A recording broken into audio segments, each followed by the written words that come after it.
زمردگان دانه مهر و صداقت کاشتن، دانه مهر و صداقت کاشتن.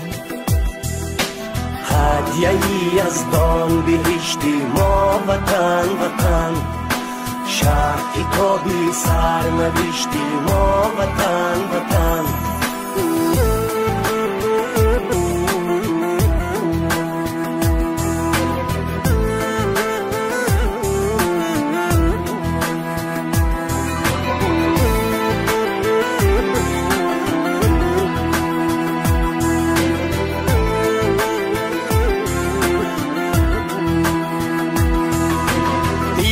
تو در خون ما در جان ماست، عشق تو در شهرگی ایمان ماست.